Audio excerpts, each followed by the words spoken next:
मेरे प्रिय विद्यार्थियों, ओनली फॉर केम क्लासेज की ऑनलाइन प्लेटफॉर्म पर आपका स्वागत है, अभिनंदन है। जैसा कि बात की जाए तो हम कक्षा 10 की एनसीईआरटी बिल्कुल ठीक साथियों विज्ञान की पाठशाला को पढ़ रहे हैं, जिसमें हमने अपने 2 अध्याय बहुत अच्छे से क्लियर कर लिए हैं। जिसमें हमारा पहला अध्याय कौन था?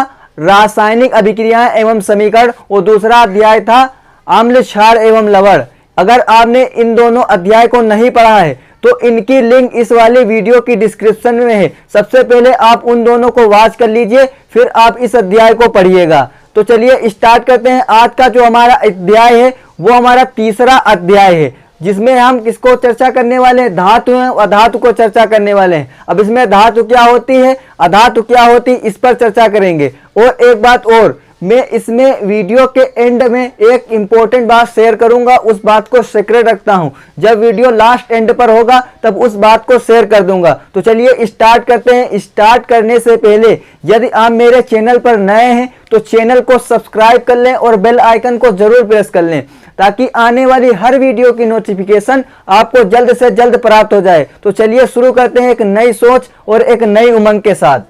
तो चलिए साथियों अपने अध्याय 3 को क्लियर करते हैं। अध्याय 3 हमारा क्या है? धातु एवं अधातु। अब आपका सवाल यही है कि सर आखिरकार धातु क्या होंगे और अधातु क्या होंगे? तो सुनिएगा ध्यान से। हमारे पास ज्ञात कितने तत्व हैं? ज्ञात हमारे पास 118 तत्व हैं। उन 118 तत्वों में उनके गुणों के आधार पर उन्हें 3 भागों में बांटा गया है। कौन कौन से भाग? एक हमारे पास धातु, दूसरा अधातु, तीसरा उपधातु। तो सुनिएगा ध्यान से दोस्तों, हमारे पास ज्ञात कितने तत्व हैं? तो हमारे पास ज्ञात 118 तत्व हैं। कितने? 118 तत्व। इन 118 तत्वों को उनके गुणधर्मों के आधार पर कितने भागों में बांटा गया? 3। पहला हमारा क्या होता है? धातु होता है, और दूसरा हमारा क्या होगा? अधातु होगा। और धातु और अधातु के बीच की जो गली होती है हमारे पास, वही हमारी उपधातु होती है।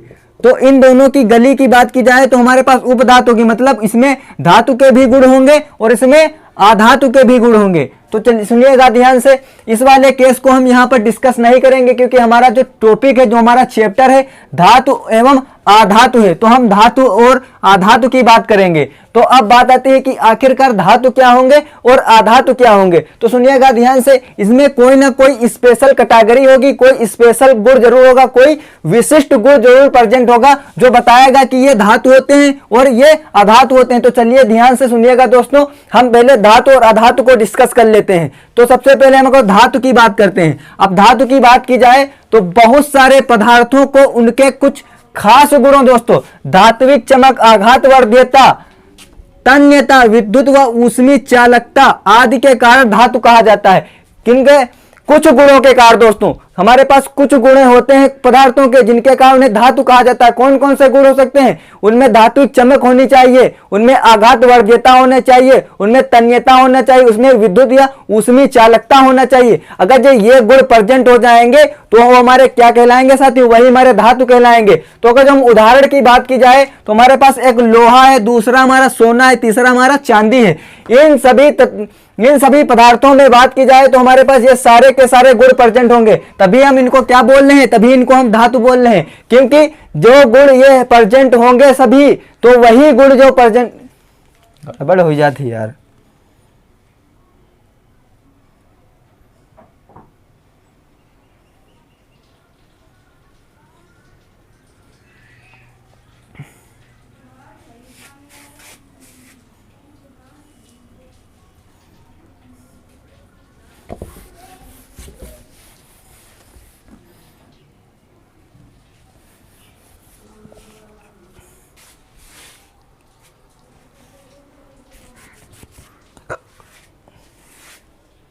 ये 3 ऐसे हमारे पदार्थ हैं जिनमें ये सारे के सारे गुण प्रेजेंट, तभी तो इनको हम क्या कहेंगे? धातु कहेंगे। तो आपको अच्छे से पता है, यही गुण जिसमें प्रेजेंट होंगे वही हमारे क्या कहलाएंगे? धातु कहलाएंगे। तो हमारे क्या कहलाएंगे? धातु। तो धातु क्लियर हुआ। अधातु की बात करते हैं। कुछ पदार्थों, अब धातु तो क्लियर हो चुका है, अब अधातु की बात कर लेते हैं साथियों।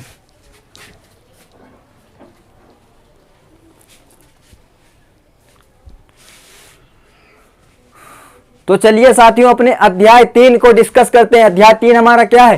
धातु एवं अधातु। अब आपका सवाल यही है कि सर आखिरकार धातु क्या होंगी और अधातु क्या होंगी। तो सबसे पहले ध्यान दीजिएगा, हमारे पास ज्ञात कितने तत्व हैं। आपको अच्छे से पता है ज्ञात हमारे पास 118 तत्व हैं।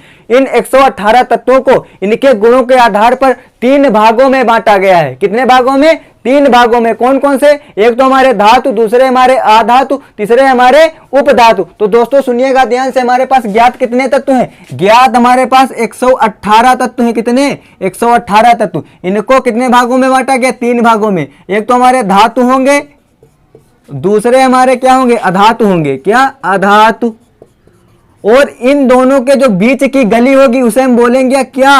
उपधातु साथियों, उपधातु, जिसमें धातु के भी गुण होंगे और अधातु के भी गुण होंगे। लेकिन हम इसको यहाँ पर डिस्कस नहीं करेंगे क्योंकि हमारा जो अध्याय है धातु एवं अधातु है, तो हम यहाँ पर धातु को डिस्कस करेंगे और अधातु को डिस्कस करेंगे। तो सुनिएगा ध्यान से दोस्तों, अब आपका यही सवाल है कि आखिरकार सर धातु क्या होंगे और अधातु क्या होंगे। तो इन दोनों में कुछ विशिष्ट गुण जरूर होंगे, कोई स्पेशल कैटेगरी होगी जो इन दोनों को बताएगी कि यह धातु है और यह अधातु है। तो सबसे पहले साथियों हम किसको डिस्कस करेंगे? सबसे पहले हम धातु को डिस्कस करते हैं। तो बहुत सारे पदार्थों को उनके खास गुणों धात्विक चमक, आघात वर्ध्यता, तन्यता, विद्युत व ऊष्मी चालकता आदि के कारण धातु कहा जाता है। दोस्तों इन कुछ खास गुणों के कारण इनको क्या कहेंगे हम? धातु। कौन कौन से खास गुण? उसमें क्या होनी चाहिए? धात्विक चमक होनी चाहिए, उसमें आघात वर्ध्यता होनी चाहिए, उसमें तन्यता होनी चाहिए, उसमें विद्युत या ऊष्मी चालकता होनी चाहिए, तभी हम उसको क्या बोलेंगे? धातु बोलेंगे। ये गुण जिसमें प्रेजेंट हो जाए वही धातु कहलाएंगे। तो उदाहरण की बात की जाए तो लोहा हमारा है, सोना है, चांदी है। ये हमारे पास तीनों ऐसे पदार्थ हैं जिनमें ये सारे के सारे गुण प्रेजेंट हैं, तभी तो इनको हम क्या कहेंगे? धातु कहेंगे। तो धातु तो क्लियर हुआ। इसके बाद हम किसकी बात करेंगे? अधातु की बात करेंगे। तो कुछ पदार्थों का उनके विशिष्ट गुणों के कारण अधातु कहा जाता है। कुछ पदार्थों को उनके स्पेशल गुण, विशिष्ट गुण के कारण क्या कहा जाता है? अधातु कहा जाता है। अगर जो एग्जाम्पल उदाहरण की बात करें तो कार्बन हो गया हमारा, ऑक्सीजन, सल्फर, ये ऐसे हमारे पास पदार्थ जिनमें कुछ विशिष्ट गुण प्रेजेंट होंगे, तभी इनको हम क्या बोलेंगे? अधातु बोलेंगे। तो धातु और अधातु क्लियर हो चुका है। अब इसके बाद हम एक नोट पॉइंट की बात करते हैं। नोट पॉइंट हमारा एक की पॉइंट है साथियों। क्या? की पॉइंट है हमारा। नोट पॉइंट जो हमारा है एक की पॉइंट है। की पॉइंट की बात की जाए तो धातुओं के गुण प्रायः अधातुओं के विपरीत होते। बिल्कुल ठीक साथियों, धातुओं के जो गुण होंगे अधातुओं के बिल्कुल विपरीत होंगे। अगर हमें धातुओं के गुण पता चल गए तो हमें अधातुओं के गुण पता करने में देर नहीं लगेगी, क्योंकि धातुओं के जो गुण होंगे बिल्कुल विपरीत हो जाएंगे धातुओं के। जैसे हम पहले गुण की बात करें तो धातुओं में विशिष्ट चमक होती है, तो हम दूसरा गुण अगर जो बोले अधातु में तो बोलेंगे अधातुओं में विशिष्ट चमक नहीं होती, क्योंकि विपरीत तो यही हो गया कि चमक है धातु में और अधातु में चमक नहीं होगी। अगर जो हम दूसरे गुण की बात करें तो धातु में आघात वर्ध्यता होती है, तो हम बोलेंगे अधातुओं में आघात वर्ध्यता नहीं होती। तो यहां से हमारा की पॉइंट है, क्योंकि हमें जब धातुओं के गुण अगर जो पता चल जाएंगे तो अधातुओं के अपने आप पता चल जाएंगे, क्योंकि हम धातुओं के विपरीत गुण बता देंगे वही हमारे अधातुओं के गुण हो जाएंगे। तो उम्मीद करता हूं धातु, अधातु और उसका जो की पॉइंट है, नोट पॉइंट है, आपको अच्छे से क्लियर हो चुका होगा। तो इसका आप एक बेहतरीन सा स्क्रीनशॉट ले लीजिए। तो चलिए साथियों अपने अगले टॉपिक की बात कर लेते हैं। अगला टॉपिक हमारा क्या है? धातु तथा अधातु के भौतिक गुण। बिल्कुल ठीक साथियों, धातु और अधातु के भौतिक गुण पर डिस्कस करने वाले हैं। डिस्कस करने से पहले एक बात मेरी और ध्यान से सुन लीजिएगा। अगर आपसे पूछा जाए कि धातु और अधातु के भौतिक गुण क्या हैं, तो जिस तरह से लिखा हुआ इस तरह से लिख देंगे। अगर पूछा जाए कि धातु के भौतिक गुण क्या हैं, तो इन वाले गुणों को लिख देंगे। क्या? इन वाले गुणों को। अगर पूछा जाए अधातु के भौतिक गुण क्या हैं, तो इन वाले गुणों को लिख देंगे। अगर पूछा जाए साथियों कि धातु और अधातु में अंतर क्या है, तो इस तरह से लिख देंगे, धातु और अधातु में अंतर हो जाएगा। तो धातु और अधातु से रिलेटेड जितना भी हमारे पास मटेरियल था सारा का सारा लेकर आ गए, क्योंकि कोई भी मटेरियल छोड़ा नहीं कि सारा का सारा यहीं पर डिस्कस कर लेते हैं एक ही साथ। तो सबसे पहले अगर जो हम गुण की बात करते हैं धात्विक चमक साथियों, तो सबसे पहला जो गुण है धात्विक चमक। इसमें सबसे पहले हम धातु में बात करते हैं। तो धातु की सतह चमकदार होती है। बिल्कुल ठीक साथियों, धातु की सतह होती है चमकदार होती है। कैसी धातु की सतह होती है? चमकदार।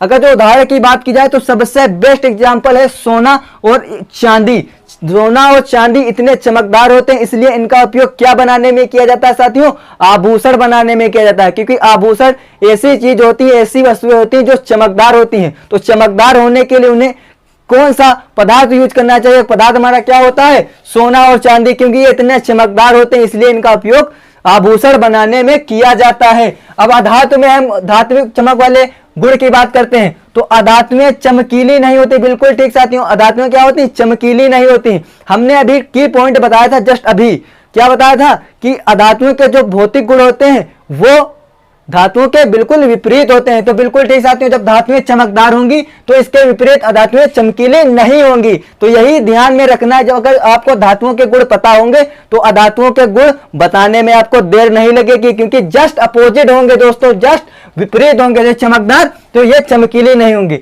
अब अगर जो इसमें अपवाद की बात की जाए, ये अपवाद वाला जो पॉइंट है ये आपके दिमाग में सेट हो जाना चाहिए दोस्तों। अपवाद वाला जो पॉइंट है ये आपके दिमाग में क्या सेट हो जाना चाहिए, क्योंकि अपवाद से क्वेश्चन आ जाता है हमारे एग्जाम में दोस्तों। अपवाद ही वाले पॉइंट से क्वेश्चन आता है ज्यादातर, तो ये रट लेना। आयोडीन अधातु होते हुए भी चमकीली होती है, बिल्कुल ठीक साथियों, बहुत ही इंपॉर्टेंट फैक्ट है कि आयोडीन अधातु है फिर भी यह चमकीली है साथियों, क्या चमकीली होती है। तो अपवाद याद कर लेना, फिर बता रहा हूं अपवाद याद कर लेना साथियों। दूसरे गुण की बात की जाए तो कठोरता, दूसरा गुण क्या है, कठोरता। धातुएं सामान्यतः कठोर होती हैं, बिल्कुल ठीक साथियों, धातुएं क्या होती हैं, सामान्यतः कठोर ही होती हैं। अगर जो इसके सबसे बेस्ट एग्जांपल की बात की जाए तो लोहा, लोहा दोस्तों आपने देखा होगा बहुत ही कठोर होता है। उसके बाद अपवाद की बात की जाए तो इसमें भी अपवाद है, लिथियम एलाई, सोडियम Na और पोटेशियम के मुलायम होते हैं, इन्हें चाकू से काटा जा सकता है, बिल्कुल ठीक साथियों। ये हमारे पास लिथियम, सोडियम और पोटेशियम धातुएं हैं, लेकिन इतनी सॉफ्ट, इतनी मुलायम होती हैं कि इन्हें चाकू से काटा जा सकता है। और अभी हमने क्या पढ़ा कि धातुएं कठोर होती हैं, और यह क्या निकल आया, अपवाद निकल आया, क्योंकि यह धातुएं ऐसी जो मुलायम होती हैं जिन्हें चाकू से काटा जा सकता है। तो अपवाद को भी याद कर लेना। इसमें अगर जो बात करते हैं दूसरे गुण की, यह सामान्यतः कठोर नहीं होती, बिल्कुल ठीक साथियों, इसके अपोजिट ये कठोर नहीं होंगी, क्योंकि हमें पता है कि इनके गुणों के विपरीत इनके गुण होंगे, तो ये सामान्यतः कठोर नहीं होंगी। अगर जो अपवाद की बात की जाए तो ये जो इसमें अपवाद है बहुत ही इंपॉर्टेंट अपवाद है, इसको जरूर रट लेना, यह क्वेश्चन आ ही जाता है एग्जाम में। कार्बन का एक अपर रूप हीरा होता है जो सबसे कठोर प्राकृतिक पदार्थ है, बिल्कुल ठीक साथियों। कार्बन क्या है, एक अधातु है और उसका जो अपर रूप होता है वो एक हीरा है। हीरा सबसे कठोर प्राकृतिक पदार्थ है, क्या कठोर प्राकृतिक पदार्थ है दोस्तों। अगर जो हम बात की जाए तो हमारे पास कार्बन के 3 अपर रूप होंगे, कौन कौन से, ग्रेफाइट होता है, बकमिश्र फ्लोरीन होता है और ग्रेफाइट होता है। इस बात को हम अगले चैप्टर में क्लियर करने वाले हैं, अपने 4th अध्याय में क्लियर करेंगे। तो ये वाला जो पॉइंट है, ये जो अपवाद है आपके दिमाग में सेट हो जाना चाहिए कि कार्बन का अपर रूप हीरा होता है जो एक कठोर प्राकृतिक पदार्थ है दोस्तों, कठोर प्राकृतिक पदार्थ है, अधातु होते हुए भी कठोर है। तो इसको अपवाद को रट लेना दोस्तों, बहुत इंपॉर्टेंट अपवाद है। तो इसका एक बेहतरीन सा स्क्रीनशॉट ले लीजिए और इसके साथ हम अगले गुणों को डिस्कस करते हैं। तो चलिए साथियों अपने अगले गुण की बात करते हैं। तो हमारा अगला तीसरा गुण है रूप, और रूप का मतलब होता है अवस्था साथियों। यहाँ पर रूप का मतलब है अवस्था से। तो धातु में सबसे पहले बात करते हैं रूप की। तो धातुएं कमरे के ताप पर कठोर रूप में पाई जाती हैं, बिल्कुल ठीक साथियों। धातुएं कमरे के ताप पर, कमरे का ताप कितना होता है, 25 से 26 डिग्री। इस ताप पर हमारे जो धातुएं होती है किस रूप में पाई जाएंगी, कठोर रूप में पाई जाएंगी, मतलब ठोस अवस्था में पाई जाएंगी। तो अगर जो हम अपवाद की बात करते हैं तो इसमें भी एक अपवाद हमारे पास जो कि बहुत ही इंपॉर्टेंट अपवाद है, परीक्षा में पूछा जा सकता है दोस्तों। पारा Hg द्रव रूप में पाया जाता है। पारा दोस्तों एक धातु है, लेकिन यह किस रूप में पाया जाता है, द्रव या लिक्विड रूप में पाया जाएगा दोस्तों। इस बात को दिमाग में सेट कर लेना एकदम दोस्तों। उसके बाद अगर जो हम अधातु में अपने तीसरे गुण की बात करते हैं तो बिल्कुल ठीक साथियों, देखिएगा ध्यान से, अधातुएं ठोस या गैसीय रूप में पाई जाएंगी, बिल्कुल ठीक साथियों। किसमें, अधातुएं हमारी ठोस या गैसीय अवस्था में पाई जाएंगी, गैसीय अवस्था में। इसमें भी अपवाद की बात करते हैं तो इसमें भी इंपॉर्टेंट अपवाद है। ब्रोमीन Br2 द्रव रूप में पाया जाता है, किसमें, द्रव रूप में पाया जाता है। और अधातु हमारी ठोस या गैसीय अवस्था में पाई जा रही थी, लेकिन ये एक अपवाद निकल आया। अपवाद कौन सा, ब्रोमीन निकल आया। ब्रोमीन किस रूप में पाया जाएगा, द्रव रूप में पाया जाएगा दोस्तों। तो यहां से हमारे 3 पॉइंट क्लियर हुए। चौथे पॉइंट की तरफ बढ़ते हैं। चौथा गुण जो हमारा है आघात वर्ध्यता।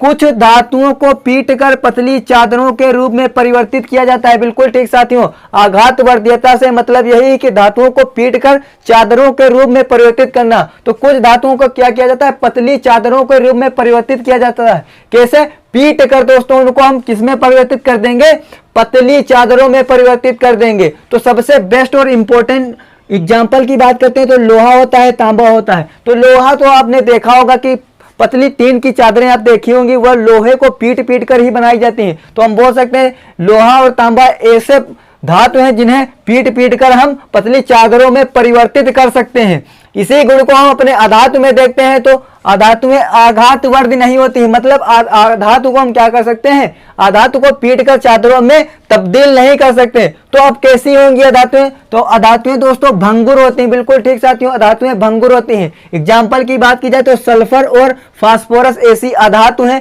जो भंगुर होती हैं। इसी के साथ अपने हम पांचवें गुण की बात करते हैं तो पांचवा गुण है तन्यता।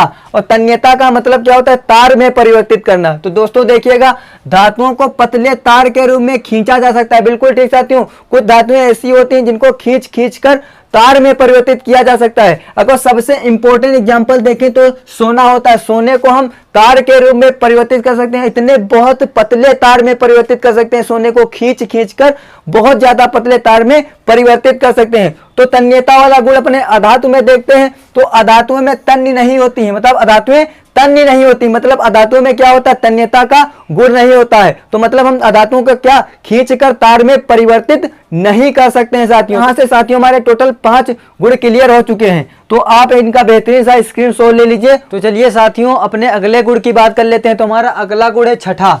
अब क्या है छठा गुण, विद्युत या उष्मा के चालक। इसको सबसे पहले हम धातु में बात करते हैं तो सामान्यतः धातुएं विद्युत की सुचालक होती हैं। बिल्कुल ठीक साथियों, धातुएं क्या होती हैं, जितनी भी हमारी धातुएं हैं सब विद्युत की सुचालक होती हैं। विद्युत का सुचालक का मतलब उसमें विद्युत धारा का प्रवाह हो जाएगा। तो अगर जो हम बात करते हैं इन दोनों धातुओं को छोड़कर बाकी जितनी भी हमारी धातुएं सारी विद्युत की सुचालक, उसमें विद्युत धारा का प्रवाह होगा केवल इन दोनों को छोड़कर। तो यही हमारे दोनों के अपवाद है, इंपॉर्टेंट अपवाद है दोस्तों। सीसा मतलब पीबी, इसको हम लेड भी बोलते हैं साथियों, याद रखना लेड भी बोल सकते हैं इसको। और मरकरी विद्युत के कुचालक, ये दोनों ऐसे मतलब धातु हैं जिनमें विद्युत धारा का प्रवाह नहीं होगा दोस्तों। अब एक बात और ध्यान से रखना, ये देखिए मरकरी हमारा क्या है, विद्युत का कुचालक भी है। और एक और इसमें गुण पाया जाता है, कौन सा आपको अच्छे से पता है कि पारा क्या है, धातु होते हुए भी द्रव अवस्था में पाया जाता है। तो पारा विद्युत का कुचालक भी है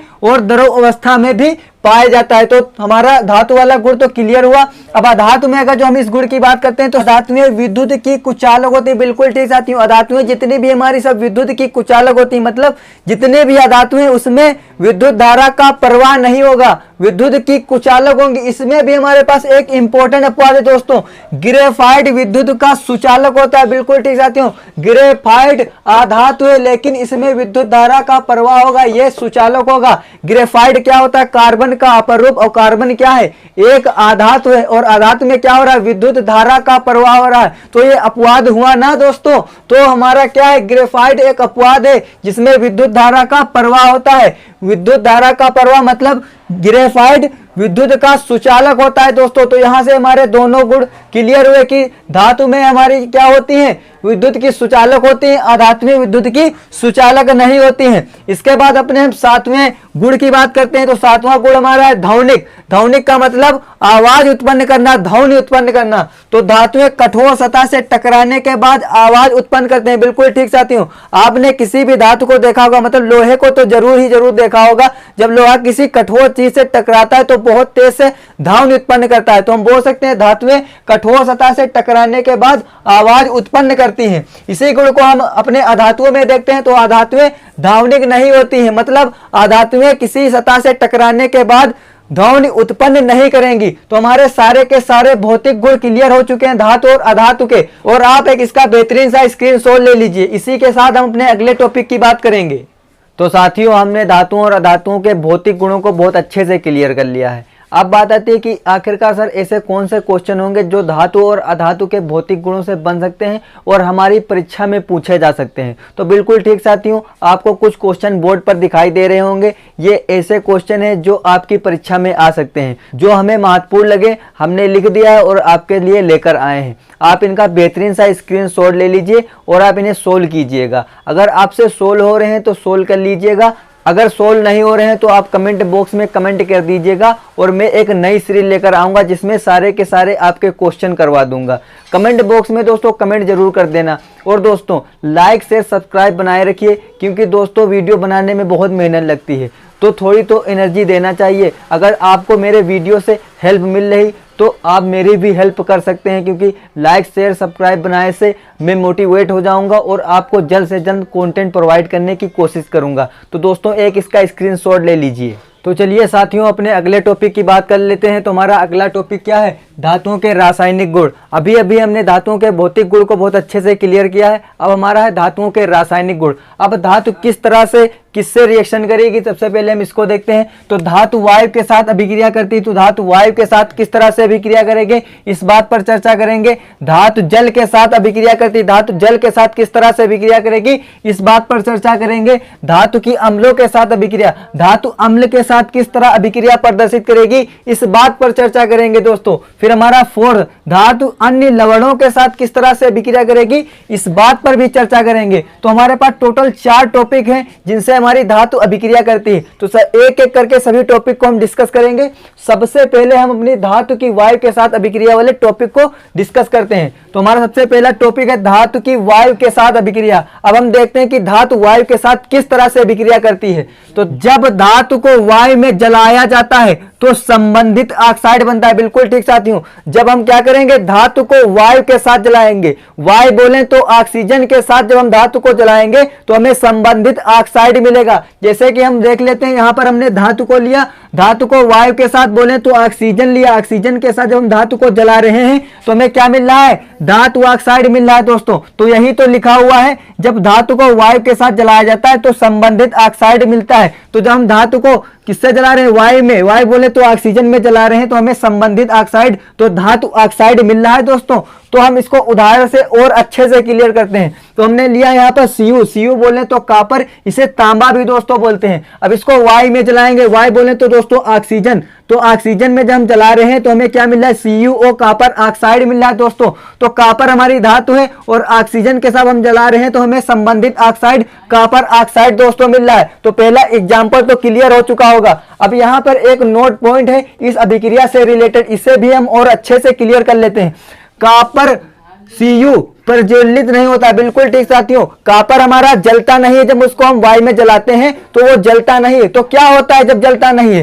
परंतु उसका दहन करने पर काले रंग की परत चढ़ जाती है। बिल्कुल ठीक साथियों, जब हम कॉपर को क्या करेंगे? दहन कराएंगे कॉपर का, तो क्या हो जाएगा? कॉपर पर काले रंग की परत चढ़ जाएगी, कॉपर जलेगा नहीं। तो कॉपर पर काले रंग की परत चढ़ जाएगी, किसकी चढ़ जाएगी? कॉपर ऑक्साइड की दोस्तों। तो इसको ध्यान रखना, कॉपर जलता नहीं है। जब उसको हम क्या करा देते हैं? उसकी वायु के साथ अभिक्रिया करा देते हैं, मतलब जब उसका हम दहन करा देंगे तो उस पर काले रंग की दोस्तों परत चढ़ जाएगी, मतलब कॉपर हमें काले रंग का प्राप्त हो जाएगा। तो यहां से यह पॉइंट भी अच्छे से क्लियर हो चुका होगा। तो थोड़ा सा आगे बढ़ते हैं और अपने सेकेंड एग्जाम्पल की बात करते हैं, मैग्नीशियम का दहन। बिल्कुल ठीक साथियों, इसे हमने पहले अध्याय में बहुत अच्छे से क्लियर कर चुके हैं। अब मुझे यहाँ पर ज्यादा बताने की जरूरत नहीं है, फिर भी यहाँ पर बता देता हूं क्योंकि टॉपिक में हमारे आ गया है। मैग्नीशियम को पहले रेजमाल से साफ करते हैं। बिल्कुल ठीक साथियों, पहले उसको क्या करेंगे? रेजमाल से साफ करेंगे। क्यों साफ करेंगे? हमको आपको अच्छे से पता है,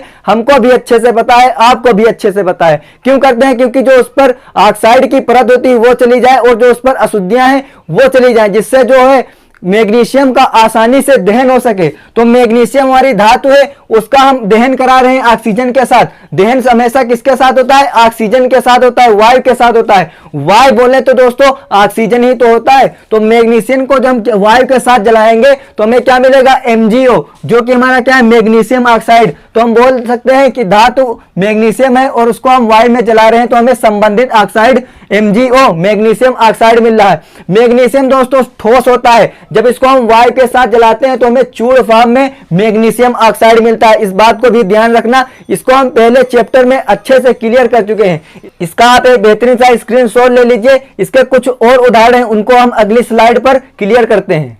तो साथियों, हम धातुओं के रासायनिक गुण पढ़ रहे थे, जिसमें हम उसका पहला गुण क्लियर कर रहे थे। कौन था? धातु की वायु के साथ अभिक्रिया, जिसमें हम उसके 2 एग्जाम्पल को बहुत अच्छे से क्लियर कर लिया था। अब इसके हम तीसरे एग्जाम्पल की बात करते हैं। तो तीसरा एग्जाम्पल हमारा क्या है? एल्यूमिनियम ऑक्साइड को वायु में जलाने पर एल्यूमिनियम ऑक्साइड बनता है। बिल्कुल ठीक साथियों, एल्यूमिनियम को हम जब वायु में जलाएंगे तो क्या मिलेगा? एल्यूमिनियम ऑक्साइड मिलेगा। क्योंकि हमें बहुत अच्छे से पता है, जब हम धातु को वायु में जलाते हैं तो संबंधित ऑक्साइड बनता है। इस बार हमारे पास जो धातु है वो एल्यूमिनियम है और उसको वायु बोले तो ऑक्सीजन में हम जला रहे हैं, तो हमें संबंधित ऑक्साइड क्या मिल रहा है? Al2O3 aluminium oxide. बिल्कुल ठीक साथियों, इस बार धातु क्या है? एल्यूमिनियम, तो संबंधित ऑक्साइड क्या मिलेगा? एल्यूमिनियम ऑक्साइड मिलेगा। तो उम्मीद करता हूं कि उदाहरण नंबर 3 भी आपको बहुत अच्छे से क्लियर हो चुका होगा। अब इस उदाहरण से, इस एग्जांपल से हमारे पास एक इंपॉर्टेंट टॉपिक निकल के आ रहा है, जो आपकी परीक्षा में आपको 1 नंबर दिला सकता है। बिल्कुल ठीक साथियों, 1 मार्क का क्वेश्चन यहां से निकल के आ रहा है। अब क्वेश्चन क्या निकल के आ रहा है? कौन सा टॉपिक है? एनोडीकरण। बिल्कुल ठीक साथियों, हम एनोडीकरण की बात करने वाले हैं। तो सुनिएगा ध्यान से, एल्यूमिनियम को संक्षारण से बचाने के लिए एनोडीकरण प्रक्रिया का उपयोग किया जाता है। दोस्तों, किसका उपयोग किया जाता है? एनोडीकरण प्रक्रिया का उपयोग किया जाता है। किसके लिए? एल्यूमिनियम को संक्षारण से बचाने के लिए। जिस तरह से हम लोहे को संक्षारण से बचाने के लिए क्या करते थे? पेंट करते थे, ग्रीस या तेल लगाते थे, या उसका क्या करते थे? जस्तीकरण करते थे। जस्तीकरण करते थे, जस्तीकरण टाइप का हमारा ये भी एनोडीकरण। और एनोडीकरण किसके लिए करते हैं? एल्यूमिनियम को संक्षारण से बचाने के लिए करते हैं। संक्षारण का मतलब दोस्तों क्या होता है? खराब होना। तो एल्यूमिनियम को खराब होने से बचाने के लिए हम क्या करेंगे? एनोडीकरण प्रक्रिया का उपयोग करेंगे। अब एनोडीकरण प्रक्रिया होती क्या है? तो सुनिएगा ध्यान से, एल्यूमिनियम को वायु के साथ अभिक्रिया करके एल्यूमिनियम ऑक्साइड की परत बनाता है। एल्यूमिनियम क्या करेगा? वायु के साथ अभिक्रिया करेगा और एल्यूमिनियम ऑक्साइड की परत बनाएगा। अब क्या होगा? एल्यूमिनियम पर ऑक्साइड की परत आ गई। अब ये जो ऑक्साइड की परत है, यही क्या करेगी? एल्यूमिनियम को संक्षारित होने से बचाएगी। अब एल्यूमिनियम पर क्या? ऑक्साइड की परत चढ़ चुकी है, जो कि क्या करेगी? ना ही अशुद्धि आने देगी एल्यूमिनियम पर, ना ही कोई दूसरी धातु उससे रिएक्शन कर पाएगी। तो यहां पर क्या हुआ? अब एल्यूमिनियम सुरक्षित हो गया, संक्षारित नहीं होगा दोस्तों। तो एल्यूमिनियम को संक्षार से बचाने के लिए क्या करते हैं? हम एनोडीकरण प्रक्रिया का उपयोग करते हैं। तो उम्मीद करता हूं कि 1 मार्क का क्वेश्चन और साथ ही साथ एनोडीकरण आपको बहुत अच्छे से क्लियर हो चुका होगा। अब इसी के साथ हम थोड़ा सा आगे बढ़ जाते हैं। तो थोड़ा सा आगे बढ़ते हैं तो हमारे पास कुछ नोट पॉइंट है। ये बहुत ही इंपॉर्टेंट नोट पॉइंट है। जिस तरह से हमारे पास एनोडीकरण बहुत ही इंपॉर्टेंट था, तो अगर जो है इंपॉर्टेंट नोट पॉइंट की बात की जाए तो पहला नोट पॉइंट है, कुछ ऐसी धातुएं होती हैं जो वायु बोले तो ऑक्सीजन से अभिक्रिया नहीं करती। बिल्कुल ठीक साथियों, कुछ ऐसी धातुएं हैं जो वायु के साथ अभिक्रिया नहीं करती हैं। वो कौन सी धातुएं हैं? देखिएगा, सोना चांदी। सोना चांदी ऐसी धातुएं हैं जो वायु से अभिक्रिया नहीं करती हैं। इस बात को याद कर लीजिए कि सोना चांदी वायु के साथ अभिक्रिया नहीं करेंगी। तो इसी के साथ दूसरे पॉइंट की बात करते हैं। तब दूसरे पॉइंट की बात की जाए तो लोहा बोले तो आयरन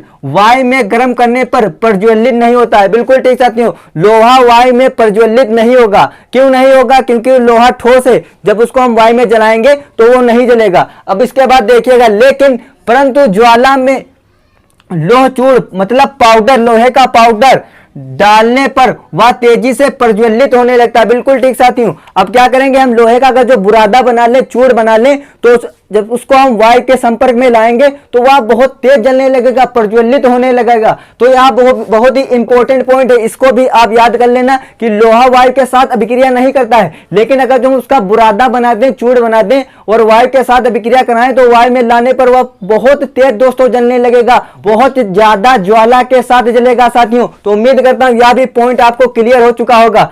अब अपने हम तीसरे इंपॉर्टेंट पॉइंट की बात करते हैं। तो सोडियम, लिथियम और पोटेशियम वायु के संपर्क करके जलने लगती हैं। बिल्कुल ठीक साथियों, क्या होता है? लिथियम, सोडियम और पोटेशियम वायु के संपर्क में आते ही दोस्तों जलने लगती हैं। क्यों जलने लगती हैं? क्योंकि ये बहुत ज्यादा क्रियाशील धातुएं हैं, जैसा कि यहाँ पर लिखा हुआ है, क्योंकि ये धातुएं अधिक क्रियाशील होती हैं। तो इनको जैसे ही वायु के संपर्क में लाएंगे तो जलने लगेंगी। अब क्या किया जाए जिससे हमारी ये धातुएं वायु के संपर्क में आने से ना जलें? किस तरह से हम इनको बचाएं, क्योंकि सभी जगह तो वायु है, तो वायु के संपर्क में आएंगी तो जलने लगेंगी। तो क्या किया जाए दोस्तों जो इनको बचाया जा सके वायु से जलने से? तो अतः ये धातुएं वायु के संपर्क में ना आए, इसलिए इनको केरोसिन बोलें तो दोस्तों इसको मिट्टी का तेल भी बोलते हैं। मिट्टी का तेल भी बोलते हैं। तो मिट्टी के तेल में क्या कर देते हैं, डुबा कर रखा जाता है। केरोसिन के तेल में डुबा कर रखेंगे इन धातुओं को तो ये वायु के संपर्क में नहीं आएंगी, क्योंकि केरोसिन तेल एक कार्बनिक पदार्थ है जिसमें ना ही वायु होता, ना ही कोई अशुद्धि होती है, ना ही कोई वायु और ना ही कोई अशुद्धि। तो जब वायु के संपर्क में हमारी धातुएं आ नहीं पाएंगी तो दोस्तों प्रज्वलित नहीं होंगी। तो उम्मीद करता हूं तीनों के तीनों पॉइंट अच्छे से क्लियर हो चुके होंगे। तो आप इनका बेहतरीन सा स्क्रीनशॉट ले लीजिए। तो चलिए साथियों अपने अगले टॉपिक की बात कर लेते हैं। तुम्हारा अगला टॉपिक क्या है, उभयधर्मी ऑक्साइड। बिल्कुल ठीक साथियों, उभयधर्मी ऑक्साइड की बात करते हैं। वे धातु ऑक्साइड जो अम्ल व क्षार दोनों के साथ अभिक्रिया करते हैं तथा लवण व जल का निर्माण करते हैं, उभयधर्मी ऑक्साइड कहलाते हैं। बिल्कुल ठीक साथियों, वे ऑक्साइड जो अम्ल से भी अभिक्रिया करते हैं और क्षार से भी अभिक्रिया करते हैं। अम्ल और क्षार से अभिक्रिया करेंगे, केवल अम्ल से नहीं अभिक्रिया करेंगे, ना ही केवल क्षार से अभिक्रिया करेंगे, वो दोनों से अभिक्रिया करेंगे। अम्ल और क्षार दोनों से अभिक्रिया करेंगे और अम्ल और क्षार से अभिक्रिया करके हमें क्या देते हैं साथियों, हमें लवण व जल का निर्माण करते हैं, लवण व जल देते हैं साथियों। उन्हीं को हम क्या बोल रहे हैं, उभयधर्मी ऑक्साइड बोल रहे हैं साथियों। क्या बोल रहे हैं, उभयधर्मी ऑक्साइड। अब उभयधर्मी ऑक्साइड हमारे होते कौन कौन है, तो इस बात को देखिएगा ध्यान से। ये हमारे पास ZnO एक उभयधर्मी ऑक्साइड है, Al2O3 उभयधर्मी ऑक्साइड है, BeO उभयधर्मी ऑक्साइड है। ये तीनों के तीनों हमारे उभयधर्मी ऑक्साइड के उदाहरण हैं दोस्तों। तो इनको भी याद कर लेना है, इस परिभाषा को भी याद कर लेना है। अब इसको हम और अच्छे से क्लियर करते हैं। ये हमारे पास धातु ऑक्साइड है, कौन सा, उभयधर्मी ऑक्साइड, और हम लिया अम्ल और यहाँ पर लिया क्षार। ये धातु ऑक्साइड अम्ल और क्षार दोनों के साथ अभिक्रिया करेगा और क्या देगा, लवण व जल देगा साथियों। क्या देता है, लवण व जल देता है साथियों। तो देखिएगा ध्यान से, हमारे पास Al2O3 उभयधर्मी ऑक्साइड, दूसरा हमारा भी Al2O3 उभयधर्मी ऑक्साइड, दोनों के दोनों हमारे क्या है, उभयधर्मी ऑक्साइड। एक हमारा किससे अभिक्रिया कर रहा है, HCl मतलब अम्ल से अभिक्रिया कर रहा है और देगा क्या, लवण व जल देगा। तो AlCl3 यहाँ पर लवण प्राप्त हो रहा है, साथ ही में दोस्तों हमें जल मिल रहा है। तो अम्ल से अभिक्रिया कर रहा है तो लवण व जल दे रहा है। उसके बाद Al2O3 हमारा क्या है, उभयधर्मी ऑक्साइड। अभी ये किससे अभिक्रिया कर रहा है, अभी यह क्षार से अभिक्रिया कर रहा है। क्षार हमारा क्या है, NaOH है। NaOH से जब अभिक्रिया करेगा तो हमें मिल रहा है 2NaAlO3। ये हमारे पास क्या है, लवण, और साथ ही में साथियों यहाँ पर जल निकल रहा है। तो हमें लवण NaAlO3 सोडियम एल्यूमिनेट मिल रहा है और साथ ही में जल मिल रहा है। तो हमें यहाँ से क्लियर हुआ कि उभयधर्मी ऑक्साइड अम्ल से अभिक्रिया करने पर क्या देते हैं, लवण और जल देते हैं, और क्षार से अभिक्रिया करने पर हमें क्या देते हैं, लवण व जल देते हैं। तो यहां से क्लियर हो चुका होगा, उम्मीद करता हूं बहुत अच्छे से क्लियर हो चुका होगा। याद करने की जरूरत नहीं पड़ेगी दोस्तों, यहीं से सब मैं याद करवा देता हूं। तो आप एक इसका बेहतरीन सा स्क्रीनशॉट ले लीजिए। तो साथियों हमने धातुओं के रासायनिक गुणों में अपने पहले गुण धातु की वायु के साथ अभिक्रिया को बहुत अच्छे से क्लियर कर लिया है। अब बात आती है कि कौन से ऐसे प्रश्न हैं जो धातु की वायु के साथ अभिक्रिया से हमारे परीक्षा में आ सकते हैं। तो बिल्कुल ठीक साथियों, आपको बोर्ड पर कुछ क्वेश्चन दिखाई दे रहे हैं, ये आपकी परीक्षा में पूछे जा सकते हैं। आप एक इनका बेहतरीन सा स्क्रीनशॉट ले लीजिए और इन्हें सोल्व कीजिएगा। साथियों हम धातुओं के रासायनिक गुणों को पढ़ रहे थे, जिसमें हम अपना पहला गुण बहुत अच्छे से क्लियर कर चुके हैं, धातु की वायु के साथ अभिक्रिया। अब हम अपने दूसरे गुण की बात करते हैं। तो दूसरा गुण हमारा क्या है, धातु की जल के साथ अभिक्रिया। अब धातु किस तरह से जल के साथ अभिक्रिया करेगा, इस बात पर चर्चा करते हैं कि धातु की जल के साथ अभिक्रिया है कि धातु किस तरह से जल के साथ अभिक्रिया करेगा। तो सुनिएगा ध्यान से दोस्तों, ठंडे जल के साथ अभिक्रिया। दोस्तों ठंडे जल से मुझे याद आया, जब आप सर्दियों में ठंडे जल से नहाते हैं तो आपके दोस्तों जुकाम आ जाता है। जुकाम बोले तो नाक से दोस्तों रसधाराएं बहने लगती हैं। क्या, नाक से रसधाराएं बहने लगती हैं दोस्तों। तो यहाँ पर हमारे पास ट्रिक बन चुकी है, नाक। ना से मुझे याद आया, ना से होता है Na और का से मेरा मतलब यहाँ पर K से है, तो Na से होता है सोडियम और K से होता है पोटेशियम। तो हमारे पास सोडियम और पोटेशियम दो ऐसी धातुएं दोस्तों जो ठंडे जल के साथ अभिक्रिया करेंगी।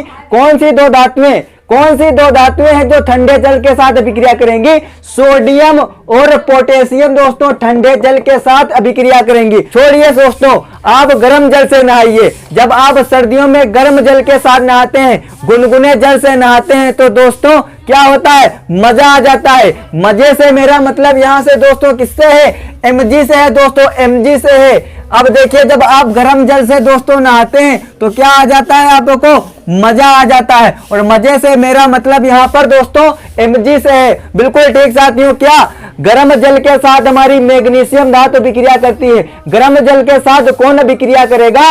Mg साथियों गर्म जल के साथ अभिक्रिया करेगा। छोड़िए साथियों, अगले टॉपिक की बात करते हैं। केवल भाप के साथ क्रियाशील। बिल्कुल ठीक साथियों, फेजल जो है हमारा भाप के साथ खेलता है। कौन? फेजल। फेजल से मेरा मतलब यहाँ पर Fe, और Fe का मतलब दोस्तों लोहा। लोहा किससे अभिक्रिया करता है? भाप के साथ अभिक्रिया करता है। जेड का मतलब यहाँ पर दोस्तों जेडेन। जेडेन मतलब जिंक, और Al से मेरा मतलब यहाँ पर दोस्तों एल्यूमिनियम से है। एल्यूमिनियम मतलब Al। तो हमारा फेजल क्या है? भाप के साथ अभिक्रिया करता है। Fe, जेडेन और Al, लोहा, एल्यूमिनियम और जिंक किससे अभिक्रिया करेंगे साथियों? भाप के साथ अभिक्रिया करेंगे। फेजल किससे खेलेगा? भाप से खेलेगा साथियों, भाप से। छोड़िए दोस्तों, आगे बढ़ जाते हैं। जल के साथ कोई अभिक्रिया नहीं देते हैं। बिल्कुल ठीक साथियों, कौन कौन से ऐसे धातु हैं जो जल के साथ अभिक्रिया नहीं देंगे? तो देखिएगा ध्यान से, PbCu AuAg। बिल्कुल ठीक साथियों, PbCu AuAg। और हमने बहुत अच्छे से आपको बता रखा है कि Au और Ag किसी के साथ अभिक्रिया नहीं करते हैं दोस्तों, किसी के साथ अभिक्रिया नहीं करते हैं। सोना चांदी ना ही वायु से अभिक्रिया करेंगे, ना ही जल के साथ अभिक्रिया करेंगे। लेकिन केवल जो जल के साथ अभिक्रिया नहीं करेंगे तो उसमें PbCu AuAg। कौन? PbCu AuAg जल के साथ अभिक्रिया नहीं करेंगे। तो चलिए साथियों, थोड़ा सा और आगे बढ़ जाते हैं। CaMg जल के साथ अभिक्रिया करने पर तैरने लगते हैं। बिल्कुल ठीक साथियों, Ca और Mg ऐसी धातुएं हैं जो जल के साथ अभिक्रिया करेंगी तो तैरने लगेंगी। अब बात आती है क्यों तैरने लगेंगी? क्योंकि दोस्तों हाइड्रोजन गैस के बुलबुले धातु से चिपक जाते हैं। बिल्कुल ठीक साथियों, क्योंकि इन धातुओं से हाइड्रोजन गैस के जो बुलबुले हैं वो चिपक जाते हैं, जिस कारण इन्हें स्विमिंग का शौक आ जाता है और ये तैरने लगते हैं दोस्तों। तो उम्मीद करता हूं कि ये धातु की जल के साथ अभिक्रिया की पांचों कैटेगरी आपको बहुत अच्छे से समझ में आ चुकी होंगी। अब इन पांचों कैटेगरी को हम एक एक करके बहुत अच्छे से क्लियर करते हैं। तो साथियों चलिए धातुओं की जल के साथ अभिक्रिया की हर एक कैटेगरी को एक एक करके डिस्कस करते हैं। तो पहली कैटेगरी है ठंडे जल के साथ अभिक्रिया। बहुत ही इंपॉर्टेंट दोस्तों है, सारी की सारी अभिक्रियाएं जो हैं बहुत ही इंपॉर्टेंट हैं। कुछ धातुएं केवल ठंडे जल के साथ अभिक्रिया करती हैं, कुछ धातुएं केवल ठंडे जल से अभिक्रिया करेंगी। किससे? ठंडे जल से साथ अभिक्रिया करेंगी। आपको अच्छे से पता है, अभी हमने इसकी ट्रिक निकाली थी कि जब हम सर्दियों में नहाते हैं किससे? ठंडे जल से, तो हमारी नाक से रसधाराएं बहने लगती हैं। तो नाक से मेरे दोस्तों क्या? रसधाराएं बहने लगती हैं नाक से। और ना से मेरा मतलब Na से था और का से मेरा मतलब K से था। तो ना Na होता है सोडियम और K होता है पोटेशियम। तो सोडियम पोटेशियम दो ऐसी धातुएं हैं जो ठंडे जल के साथ अभिक्रिया करेंगी। किनसे? ठंडे जल के साथ अभिक्रिया। तो हमने यहाँ पर धातु ली अपनी सोडियम और यहाँ पर लिया जल का सूत्र H2O। जल का सूत्र दोस्तों क्या होता है? H2O। चाहे हम गर्म जल लें, चाहे हम ठंडा जल लें, चाहे हम भाप लें, सभी के लिए उसका जो सूत्र होगा H2O लेंगे। इस बात को दोस्तों ध्यान रखना है कि जल का सूत्र हम H2O लेंगे, चाहे वो गर्म हो, चाहे वो ठंडा हो, चाहे वो भाप हो। केवल और केवल उसके नीचे लिख देंगे कि जो हम ठंडा जल ले रहे हैं तो ठंडा जल लिख देंगे, गर्म जल ले रहे हैं तो गर्म जल यहाँ पर लिख देंगे, भाप ले रहे हैं तो यहाँ पर भाप लिख देंगे। तो सोडियम हमने धातु लिया और ठंडा जल लिया, इन दोनों ने आपस में रिएक्शन की, हमें मिला NaOH सोडियम हाइड्रोक्साइड और साथ में दोस्तों हाइड्रोजन गैस निकल रही। जब भी कोई गैस निकलती है तो इस तरह का साइन लगाते हैं। यह साइन हमने पहले अध्याय में बहुत अच्छे से बताया है। केमिकल रिएक्शन एंड इक्वेशन, रासायनिक अभिक्रियाएं एवं समीकरण में बता रखा है। अगर आपने उस अध्याय को नहीं पढ़ा है तो पढ़ लीजिए, ये सारी की सारी बातें आपको अच्छे से क्लियर हो जाएंगी। और यहाँ पर देखिए ऊष्मा निकल रही। यह भी हमने पहले अध्याय में पढ़ा रखा है कि जिस रासायनिक अभिक्रिया में ऊष्मा निकलती है वो कौन सी अभिक्रिया होती है साथियों, ऊष्माक्षेपी अभिक्रिया। तो यह हमारी ऊष्माक्षेपी अभिक्रिया भी है। तो दोस्तों उम्मीद करता हूं ये वाला जो कैटेगरी आपको अच्छे समझ में आ चुका होगा। अब अपने दूसरी कैटेगरी की बात करते हैं। यह भी कैटेगरी इंपॉर्टेंट है, इसकी जितनी भी कैटेगरी सारी की सारी इंपॉर्टेंट है। कौन सी कैटेगरी, धातु की जल के साथ की अभिक्रिया की जितनी भी कैटेगरी है सारी की सारी कैटेगरी इंपॉर्टेंट है। कुछ धातुएं केवल गर्म जल के साथ अभिक्रिया करती हैं, कुछ धातुएं केवल गर्म जल के साथ अभिक्रिया करती हैं, उदाहरण में Mg। तो यहां से भी हमने ट्रिक निकाली थी, जब हम सर्दियों में गर्म जल के साथ नहाते हैं तो हमें क्या मजा आ जाता है, और मजे से मेरा मतलब वहां पर किससे था, Mg से था। तो यहां पर Mg एक ऐसी धातु है जो गर्म जल के साथ अभिक्रिया करेगी, किससे, गर्म जल के साथ। तो हमने धातु को लिया यहाँ पर Mg और यहाँ पर उसकी जल से अभिक्रिया करा दी, कौन सा जल, गर्म जल। अब यहाँ पर भी देखिए दोस्तों जल का सूत्र H2O है, यहाँ पर भी जल का सूत्र H2O है। तो हमारा जो सूत्र रहेगा सेम रहेगा, केवल और केवल जो अगर हम गर्म जल ले रहे हैं तो गर्म जल उसके नीचे लिख देंगे, ठंडा जल ले रहे हैं तो ठंडा जल लिख देंगे, भाप ले रहे होंगे तो भाप लिख देंगे। तो यहाँ पर हम गर्म जल ले रहे हैं इसलिए गर्म जल लिख दिया है। इन दोनों ने परस्पर आपस में अभिक्रिया की, हमें मिला MgOH मैग्नीशियम हाइड्रोक्साइड, और साथ ही में दोस्तों हाइड्रोजन गैस हमारे पास निकल रही है। तो उम्मीद करता हूं ये दोनों कैटेगरी अच्छे समझ में आ चुकी होंगी। तो चलिए थोड़ा सा आगे बढ़ जाते हैं और अपनी अगली कैटेगरी की बात कर लेते हैं। आप एक इसका बेहतरीन सा स्क्रीनशॉट ले लीजिए। धातु की जल के साथ अभिक्रिया की अगली कैटेगरी की बात करते हैं। तो अगली कैटेगरी है धातु की भाप से अभिक्रिया। इससे धातु की भाप से अभिक्रिया, कुछ धातुएं केवल भाप से अभिक्रिया करती हैं और धातु ऑक्साइड बनाती हैं। क्या बनाती हैं, धातु ऑक्साइड बनाती हैं। कुछ धातुएं भाप से अभिक्रिया करेंगी तो क्या बनाएंगी, धातु ऑक्साइड बनाएंगी। और जो ठंडे जल और गर्म जल से अभिक्रिया कर रही थी वो क्या बना रही थी, धातु हाइड्रोक्साइड बना रही थी। इस बात को ध्यान रखना, जब ठंडे जल और गर्म जल से अभिक्रिया करेंगी तो धातु हाइड्रोक्साइड बनाएंगी, और जब गर्म जल के साथ अभिक्रिया करेंगी तो क्या बनाएंगी, धातु ऑक्साइड बनाएंगी। इस बात को दोस्तों ध्यान रखना है। तो चलिए इसके उदाहरण की बात कर लेते हैं। आपको अच्छे से पता है कि क्या होता है, Fe, Zn और Al ये सारी धातुएं किससे अभिक्रिया करती हैं, भाप से अभिक्रिया करती हैं। इसकी भी हमने ट्रिक निकाली थी कि जो फेजल हमारा होता है, फेजल वो क्या करता है, भाप के साथ खेलता है। क्या दोस्तों, फेजल भाप के साथ खेलता है। Fe हमारा हो जाता है लोहा, और Z हमारा क्या हो जाता है, जिंक हो जाता है, और Al हमारा क्या हो जाता है, एल्यूमिनियम। तो फेजल जो है भाप के साथ खेलता है। इस बात की भी ट्रिक निकाली थी आपको, उम्मीद करता हूँ समझ में आ चुका होगा। यहाँ से भी इसको क्लियर कर दिया है। अब क्या लेंगे, सबसे पहले हम अपनी एल्यूमिनियम धातु को लेते हैं और उसकी रिएक्शन हम भाप से करा रहे हैं तो हमें मिल रहा है Al2O3।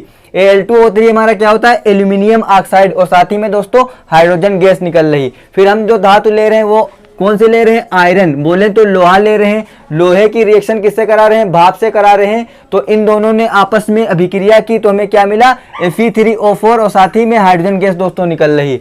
अब एक बात ध्यान रखना, ये आपका होमवर्क है, बताना आखिरकार इसका नाम क्या होगा। उस नाम को आप कमेंट बॉक्स में कमेंट कर दीजिएगा अगर आपको पता है कि Fe3O4 का नाम क्या है। तो ये आपका क्या है दोस्तों, होमवर्क है। होमवर्क समझ लेना और बताना इसका नाम क्या है। तो उम्मीद करता हूँ ये आपको अच्छे समझ में आ चुका होगा। इसके बाद हम अपनी अगली कैटेगरी की बात करेंगे और आप एक इसका बेहतरीन सा स्क्रीनशॉट ले लीजिए।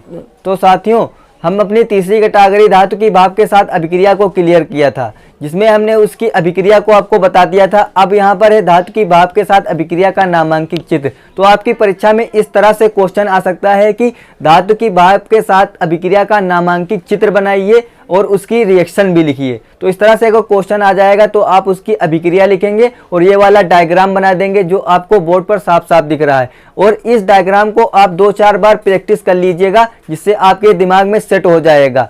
बिल्कुल ठीक साथियों, बहुत अच्छे से तैयार करना है। ये इस बार परीक्षा में आ सकता है क्योंकि पिछली बार परीक्षा में यहीं से एक डायग्राम वाला क्वेश्चन आ गया था कि कॉपर की विद्युत परिष्करण विधि का नामांकित चित्र बनाइए। तो वो वाला क्वेश्चन आ गया था, वो क्वेश्चन आ गया था। इस वाले क्वेश्चन की आने की इस बार संभावना है, बिल्कुल 100% संभावना बता सकता हूँ ये क्वेश्चन आ सकता है। तो वेरी इंपॉर्टेंट टॉपिक है, बार बार दोस्तों सीख लीजिएगा, हो सकता है इस बार दोस्तों आ जाए। तो इसका एक बेहतरीन सा स्क्रीनशॉट ले लीजिए।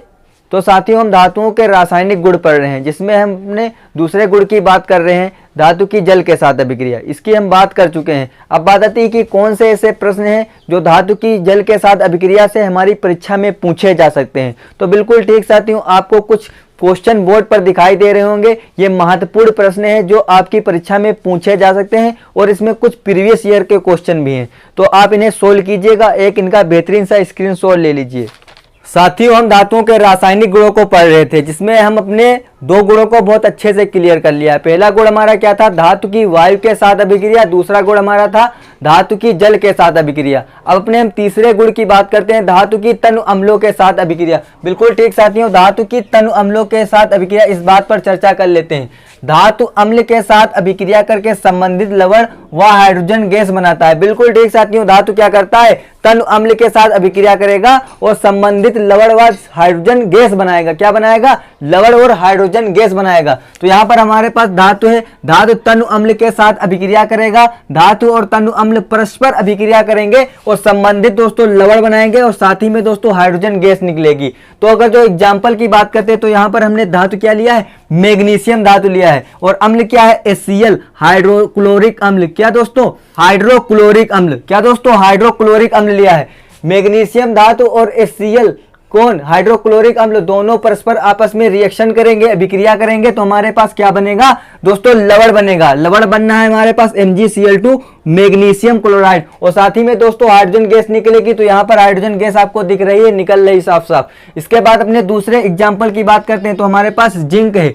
जिंक क्या हमारे पास एक धातु है और वो अभिक्रिया कर रही H2SO4 तन सल्फ्यूरिक अम्ल से। जिंक और H2SO4 दोनों आपस में अभिक्रिया करेंगे, तो अभिक्रिया करने के बाद हमें क्या देंगे, लवण देंगे दोस्तों। तो लवण हमें मिल रहा है ZnSO4 जिंक सल्फेट, और साथ ही में हाइड्रोजन गैस निकल रही है। तो दोस्तों इस बार हमारे पास धातु क्या है, जिंक, इसीलिए इसका जो संबंधित लवण बनना है ZnSO4 बनना है दोस्तों। तो उम्मीद करता हूं कि आपको ये दोनों एग्जाम्पल से धातु की तनु अम्ल के साथ अभिक्रिया बहुत अच्छे से क्लियर हो चुकी होगी। अभी इसमें जो हमारे पास हाइड्रोजन गैस निकलती है, इसके लिए हम क्या करते हैं दोस्तों, पाप टेस्ट करते हैं। क्या करते हैं, पाप टेस्ट करते हैं। कौन सा टेस्ट, पाप टेस्ट करते हैं। तो पाप टेस्ट को हमने क्या किया है, पहले अध्याय में बहुत अच्छे से बता रखा है, तो वहां से आप उसको देख लीजिएगा। और एक हमने इसके लिए स्पेशल वीडियो बना रखा है पाप टेस्ट के बारे में, उसका भी लिंक डिस्क्रिप्शन में मिल जाएगा और आपको आई बटन पर मिल जाएगा, वहां से आप उसको देख लीजिएगा। यह बहुत ही इंपॉर्टेंट क्वेश्चन है पाप टेस्ट वाला, माध्यमिक शिक्षा बोर्ड 2020 का दोस्तों क्वेश्चन है। तो 2023 में आने के 100% चांस बनते हैं। तो दोस्तों ये इंपॉर्टेंट है, इसको आप वॉच जरूर कर लीजिएगा। डिस्क्रिप्शन में लिंक है और आई बटन पर भी लिंक है। अब इसमें से एक इंपॉर्टेंट पॉइंट निकल के आ रहा है जो नोट पॉइंट की तरह लिखा हुआ है, तो बहुत ही इंपॉर्टेंट दोस्तों पॉइंट है। कुछ धातुएं तनु अम्लों के साथ अभिक्रिया नहीं करती। बिल्कुल ठीक साथियों, बहुत सी ऐसी धातुएं हैं जो तनु अम्लों के साथ अभिक्रिया नहीं करेंगी। अब वो कौन सी धातुएं हैं जो तनु अम्लों के साथ अभिक्रिया नहीं करेंगी, तो देखिएगा दोस्तों, कापर ऐसी धातु है, चांदी ऐसी धातु है, पारा या मरकरी ऐसी धातु है जो किससे, तनु अम्ल के साथ अभिक्रिया नहीं करेंगी। कापर बोले तो Cu, चांदी बोले तो Ag, मरकरी या पारा बोले तो Hg, ये तीनों की तीनों ऐसी धातुएं हैं जो अम्ल के साथ अभिक्रिया नहीं करती हैं। तो उम्मीद करता हूं कि आपको यह भी गुण अच्छे से समझ में आ चुका होगा। आप एक इसका बेहतरीन सा स्क्रीनशॉट ले लीजिए और इसी के साथ हम अपने अगले गुण की बात करते हैं।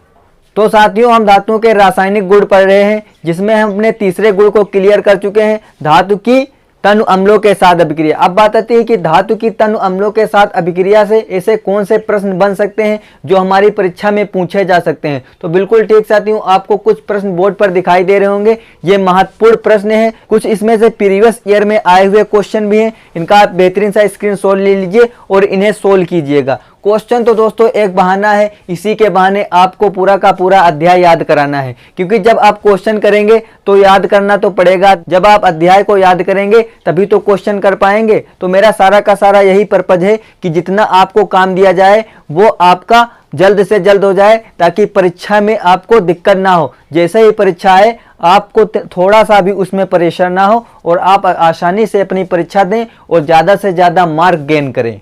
साथियों हम धातुओं के रासायनिक गुण पढ़ रहे थे, जिसमें हम अपने 3 गुणों को बहुत अच्छे से क्लियर कर चुके हैं। जिसमें हमारा पहला गुण था धातु की वायु के साथ अभिक्रिया। दूसरा था धातु की जल के साथ अभिक्रिया, तीसरा था धातु की तनु अम्लों के साथ अभिक्रिया। अपने हम चौथे गुण और लास्ट गुण की बात करते हैं, धातु की अन्य धातु लवणों से अभिक्रिया। बिल्कुल ठीक साथियों, धातु की अन्य धातु लवणों से अभिक्रिया, इस बात पर चर्चा कर लेते हैं। तो सुनिएगा ध्यान से, जब एक ज्यादा क्रियाशील धातु, क्या ज्यादा क्रियाशील धातु कम क्रियाशील धातु लवण से अभिक्रिया करता है, ज्यादा क्रियाशील धातु कम क्रियाशील धातु लवण से अभिक्रिया करता है, तो ज्यादा क्रियाशील धातु कम क्रियाशील धातु को विस्थापित कर देता है। तो क्या होता है, ज्यादा क्रियाशील जो धातु है कम क्रियाशील धातु को विस्थापित कर देगा। कहां से विस्थापित कर देगा, उसके लवण से विस्थापित कर देगा। तो इसको एग्जाम्पल से और अच्छे से क्लियर करते हैं ताकि कॉन्सेप्ट में क्लियरिटी आ जाएगी। धातु और उसकी अभिक्रिया हम किससे करा रहे हैं, धातु लवण से। तो क्या होगा, हमें मिलेगा लवण विलयन और धातु मिलेगा। इसमें की जो धातु है ये धातु इसको विस्थापित कर देगी क्योंकि ये ज्यादा क्रियाशील धातु है, और इसमें जो लवण में धातु है वो कम क्रियाशील है। तो ये धातु क्या करेगी, इस धातु लवण से इस धातु को विस्थापित कर देगी और इसका स्थान ले लेगी और क्या बनाएगी, साल्ट का विलयन बना लेगी, और इसमें से जो धातु निकलेगी वो यहाँ आ जाएगी क्योंकि वो विस्थापित हो चुकी थी। तो इसको एग्जाम्पल से क्लियर करते हैं। यहाँ पर हमने लोहे की कील ली, लोहा लिया, आपको एक लोहे की कील इसलिए लिख दी है क्योंकि हम यहाँ पर एक चित्र है, वो चित्र भी आपको बनाना आना चाहिए क्योंकि ये सचित्र वर्णन पूछा जा सकता है, तो आप उसका डायग्राम भी सीख लीजिएगा। तो लोहे की कील इसलिए लिए कि उसमें लोहे की कील पड़ी हुई है। यहाँ पर कॉपर सल्फेट लिया है, कॉपर सल्फेट का विलयन CuSO4।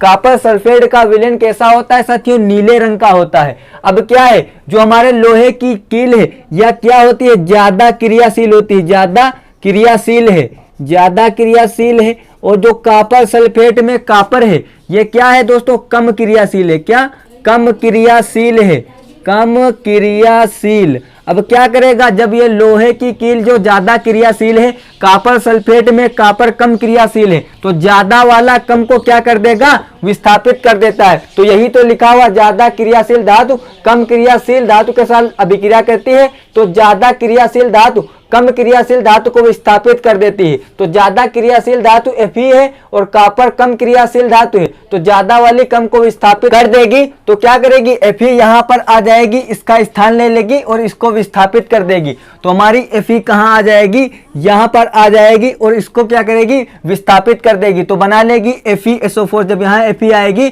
SO4 के साथ जुड़ जाएगी तो बनेगा FeSO4 फेरस सल्फेट, और साथ ही में जो ये हमारा क्या है इसको विस्थापित कर देगी। तो यह धातु हमारी यहाँ पर आ जाएगी।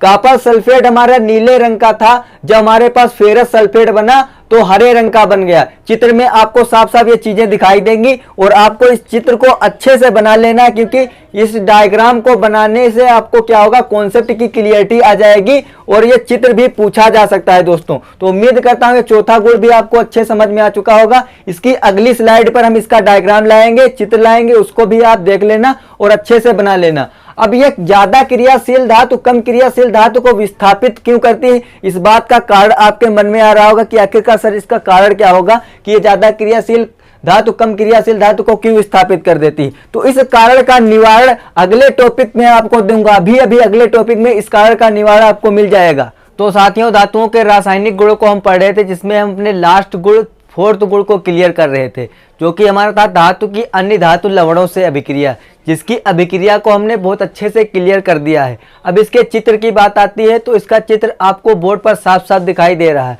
इसको आप 2-4 बार प्रैक्टिस कर लीजिएगा। अगर इस चित्र में आपको कोई डाउट है तो हमने अपने पहले अध्याय में विस्थापन अभिक्रिया जो थी उसमें इसको हमने बहुत अच्छे से क्लियर कर रखा है, तो अपने पहले अध्याय से क्लियर कर लीजिएगा, या हमने इस पर एक स्पेशल वीडियो बनाई विस्थापन अभिक्रिया, उसकी लिंक आपको डिस्क्रिप्शन में मिल जाएगी और आई बटन पर मिल जाएगी, तो वहां से आप उसको वॉच कर लीजिएगा। जो भी आपका डाउट है इस चित्र से बहुत अच्छे से क्लियर हो जाएगा। आप एक इसका बेहतरीन सा स्क्रीनशॉट ले लीजिए। तो चलिए साथियों, अपने अगले टॉपिक की बात कर लेते हैं। अगला टॉपिक हमारा क्या है, सक्रियता श्रेणी।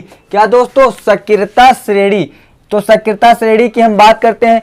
सक्रियता श्रेणी वह सूची है जिसमें धातुओं की क्रियाशीलता को अवरोही क्रम को दोस्तों घटते क्रम भी बोलते हैं, अवरोही क्रम को घटते क्रम भी बोलते हैं। तो घटते क्रम में व्यवस्थित किया गया है। तो शक्यता श्रेणी क्या है?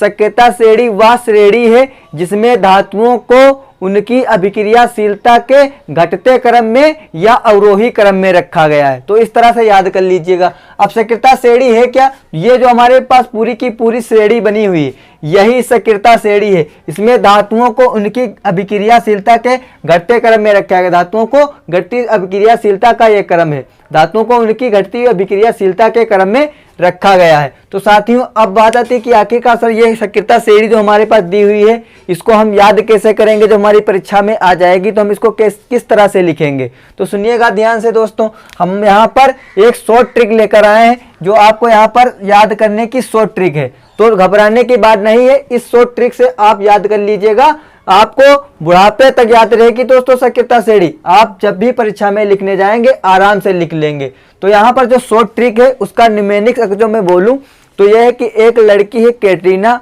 और उसकी एक दोस्त है, फ्रेंड है, उसका नाम है जेनिफर। कैटरीना अपने पापा से मांगती है कार और अपनी ये बात किसको शेयर करती है? जेनिफर को शेयर करती है। तो सुनिएगा ध्यान से, न्यूमेनिक्स की जो बात करते हैं तो कैटरीना ने कार मांगी अल्टो, जेनिफर फिर भी है क्यों मिली सिल्वर आरडी। जेनिफर से क्या कहती है कैटरीना? कैटरीना कहती है कि जेनिफर, मैंने अपने पापा से कार मांगी थी अल्टो, सस्ती कार मांगी थी और हमारे पापा ने हमें कौन सी कार दे दी? सिल्वर आरडी दे दी।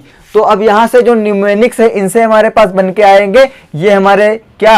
एलिमेंट तत्व। तो कैटरीना का मतलब के और नी का मतलब दोस्तों Na, कार का मतलब Ca, मांगी मतलब Mg, Alto Al, jenny Zn, फर का मतलब Fe और फिर भी का मतलब Pb, हे का मतलब H, क्यों का मतलब Cu, मिली का मतलब Hg। मिली को यहाँ पर दोस्तों आप मरकरी से याद कर लीजिएगा। मरकरी याद रहेगा तो आपको मरकरी याद रहेगा तो Hg याद हो जाएगा। सिल्वर से Ag और Rd से Au। तो इस तरह से आप याद कर लीजिएगा, आपको सक्रियता श्रेणी याद हो जाएगी। ये हमारे पास क्या है दोस्तों? आपको पता है ये तत्व और इनके नाम को आप अच्छे से जानते हैं कि K का पोटेशियम होता है, Na का सोडियम, Ca का कैल्शियम, Mg का मैग्नीशियम, Al का एल्यूमिनियम, Zn का जिंक, Fe का आयरन, आयरन को हम भी लोहा भी बोलते हैं, Pb का लेड होता है, इसे सीसा भी बोलते हैं, H का हाइड्रोजन, Cu का कापर होता है और Hg का मरकरी होता है, इसे पारा भी दोस्तों बोलते हैं।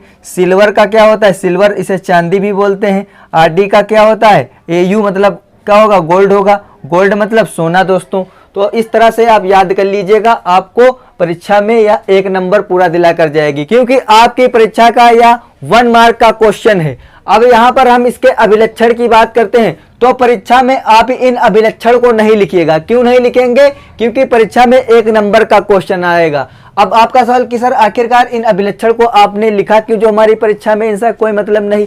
मतलब है दोस्तों इनका, इनसे हमारे पास क्वेश्चन बन जाते हैं। अभी अभी हमने पिछले टॉपिक में क्लियर किया था कि ज्यादा क्रियाशील धातु कम क्रियाशील धातुओं को उनके लवणों से विस्थापित कर देती हैं। तो हमने बताया था इसका कारण का जो निवारण है हम अगले टॉपिक में देंगे, तो इस टॉपिक से इसका निवारण देंगे। तो इस टॉपिक से जब इसका निवारण देंगे तो ये अभिलक्षण उसके निवारण में काम आएंगे। तो इन अभिलक्षण की सबसे पहले हम बात करते हैं। सक्रियता श्रेणी में हाइड्रोजन से ऊपर की धातुएं ज्यादा क्रियाशील होती हैं, हाइड्रोजन से नीचे की धातुएं कम क्रियाशील होती हैं। सक्रियता श्रेणी जो है हमारी दी हुई है, इसमें जो हाइड्रोजन, यहाँ पर हाइड्रोजन से ऊपर की जितनी भी ये सारी धातुएं हैं ये क्या है? ज्यादा क्रियाशील हैं, और हाइड्रोजन से नीचे की जो हमारे पास धातुएं हैं ये हमारे पास कम क्रियाशील हैं। तो हम बोलेंगे हाइड्रोजन के जो ऊपर धातुएं हैं यहाँ से कुछ यहाँ तक बात की जाए तो ये हमारी क्या है? ज्यादा क्रियाशील धातुएं। कौन कौन सी? पोटेशियम हो गई, sodium, calcium, magnesium, aluminium, zinc, iron, lead, ये सब हाइड्रोजन के दोस्तों ऊपर। यहाँ पर देखिए दोस्तों, यहाँ पर हमारा हाइड्रोजन है, यहाँ से ये ऊपर है, तो ये क्या ज्यादा क्रियाशील। और हाइड्रोजन के नीचे, हाइड्रोजन ये है, इसके नीचे बात की जाए तो कॉपर से होते हुए यहाँ से हम आ जाएंगे यहाँ तक दोस्तों। ये हमारी क्या है? सब क्या है? हाइड्रोजन से नीचे। तो हाइड्रोजन से जो नीचे हमारे पास है दोस्तों क्या है? हाइड्रोजन, सॉरी यहाँ से इसको मिलाइए। तो हाइड्रोजन से जो हमारे पास नीचे हैं ये हमारे पास कम क्रियाशील धातु है। हाइड्रोजन ये हमारा है, इसके ऊपर वाली ज्यादा क्रियाशील और ये वाली कम क्रियाशील। तो यही क्या होती है? जो ऊपर वाली ज्यादा क्रियाशील है और नीचे वाली कम क्रियाशील है। ज्यादा क्रियाशील कम क्रियाशील को क्या विस्थापित कर देंगी। तो जो हमारा दोस्तों अभी रिएक्शन का जो हमने कारण बताया था कि हम इसको अगले टॉपिक में सोल्व करेंगे, तो इस वाले अभिलक्षण से हमारा कारण सोल्व हो जाएगा। तो देखिए हमारे पास क्या था, Fe धातु था। Fe हमारे पास कहाँ है दोस्तों, यहाँ पर देखिए ये हमारा Fe है, कहाँ है, हाइड्रोजन से दोस्तों ऊपर है। तो हाइड्रोजन से ऊपर है, ज्यादा क्रियाशील है। और हमारे पास क्या था, CuSO4।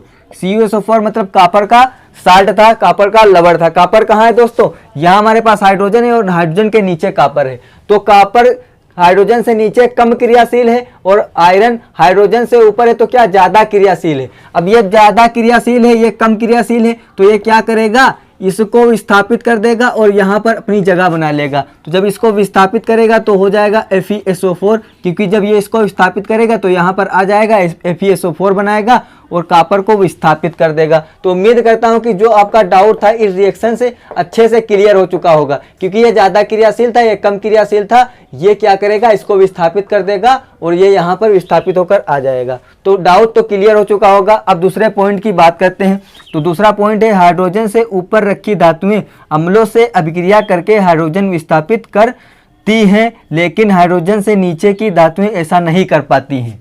अब क्या होता है, जो हाइड्रोजन से ऊपर ये धातुएं हैं, यहाँ से यहाँ तक, यहाँ से यहाँ तक, ये क्या करती हैं, हाइड्रोजन को विस्थापित कर देती हैं। किससे, उनके अम्लों से। और ये वाली धातुएं ऐसा नहीं कर पाती, ये हाइड्रोजन को विस्थापित नहीं कर पाएंगी उनके अम्लों से। तो अगर जो इसके भी एक एग्जांपल की बात कर लेते हैं, तो हम हाइड्रोजन से ऊपर कोई धातु ले लेते हैं।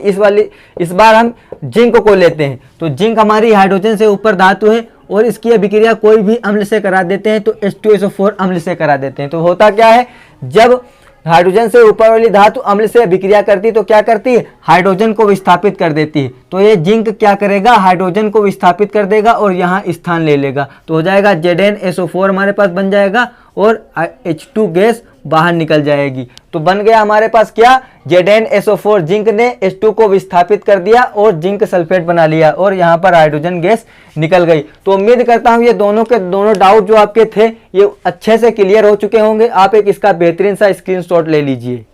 तो चलिए साथियों अपने अगले टॉपिक की बात कर लेते हैं। अगला टॉपिक हमारा क्या है, धातुओं की अधातुओं के साथ अभिक्रिया। बिल्कुल ठीक साथियों, धातुओं की अधातुओं के साथ अभिक्रिया, इस बात पर चर्चा करते हैं। तो किस तरह से धातु अधातु के साथ अभिक्रिया करेंगे, इस बात पर दोस्तों डिस्कस करते हैं। तो चलिए सबसे पहले हम अपने पहले एग्जाम्पल की बात कर लेते हैं। तो पहला एग्जाम्पल हमारा क्या है, सोडियम क्लोराइड NaCl का निर्माण। बिल्कुल सही सुन रहे हैं आप दोस्तों, NaCl सोडियम क्लोराइड का निर्माण। अब सोडियम क्लोराइड का निर्माण कैसे होता है इस बात पर चर्चा करते हैं साथियों। तो यहाँ पर दोस्तों हमारे पास Na दिया हुआ है। Na हमारा क्या होता है, सोडियम होता है साथियों। क्या, सोडियम। सोडियम हमारा क्या है, एक धातु है साथियों।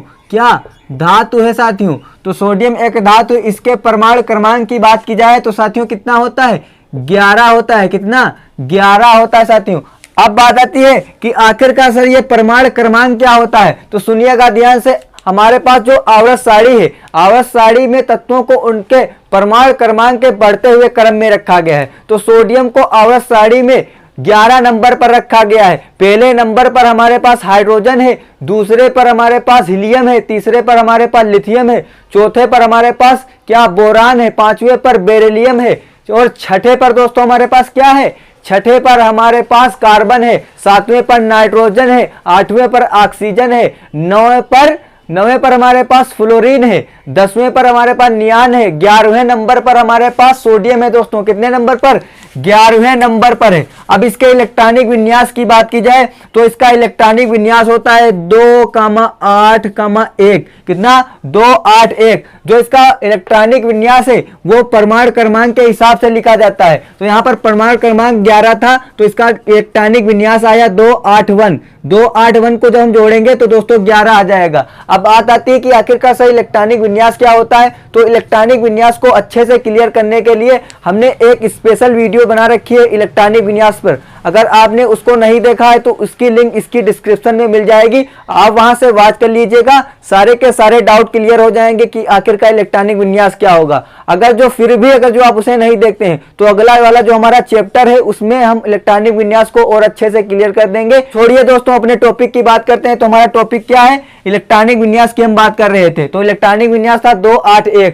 अब बात की जाती है कि सोडियम के Y कोष में कितने इलेक्ट्रॉन हैं। तो सोडियम के Y कोष में इलेक्ट्रॉन की बात करें तो ये हमारा जो Y कोष का इलेक्ट्रॉन है एक है।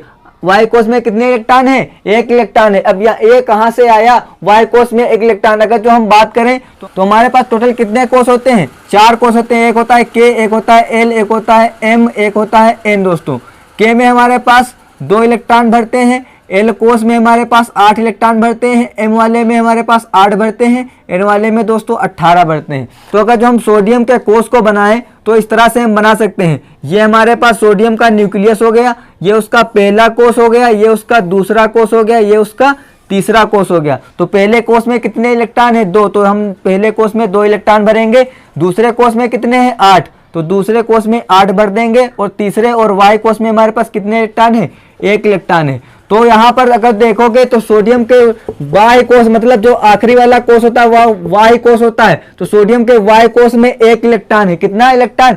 Y कोष में। तो सोडियम के Y कोष में कितने इलेक्ट्रॉन है? 1 इलेक्ट्रॉन। सोडियम क्या करना चाहेगा? ये 1 इलेक्ट्रॉन त्यागना चाहेगा। क्यों त्यागना चाहेगा? क्योंकि सभी दोस्तों तत्व जो भी हैं वो स्थायी होना चाहते हैं। तो इसके Y कोष में 1 इलेक्ट्रॉन है, ये Y कोष में 1 इलेक्ट्रॉन, ये अपने Y कोष में 8 इलेक्ट्रॉन चाहता है। जिसके पिछला वाला कोष में 8 इलेक्ट्रॉन है जो पूरा भरा हुआ है और इसके पास 1 इलेक्ट्रॉन है। तो ये क्या करेगा? 1 इलेक्ट्रॉन त्यागना चाहता है। त्याग कर क्या होना चाहता है? स्थायी होना चाहता है। तो ये वाला क्या करेगा? ये इलेक्ट्रॉन त्याग देगा। ये इलेक्ट्रॉन त्याग देगा क्योंकि ये Y कोष का इलेक्ट्रॉन है। इसको त्यागेगा तो बनाएगा Na+ और साथ में इलेक्ट्रॉन त्याग रहा है, ये देखो।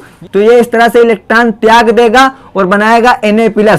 अब Na+ बनाया तो हमारा क्या हो गया? धनायन। जब कोई तत्व या धातु जब कोई तत्व इलेक्ट्रॉन को त्यागता है तो साथियों धनायन का फॉर्मेशन करता है। क्या करता है? जब कोई तत्व इलेक्ट्रॉन को त्यागता है तो धनायन का फॉर्मेशन करता है। तो यहाँ पर सोडियम हमारा इलेक्ट्रॉन को त्याग रहा है तो किसका फॉर्मेशन कर रहा है? धनायन का फॉर्मेशन कर रहा है दोस्तों। तो उम्मीद करता हूँ इतनी चीजें आपको अच्छे से क्लियर हो चुकी होंगी। अब बात कर लेते हैं अपने क्लोरीन की। क्लोरीन हमारा क्या होता है दोस्तों?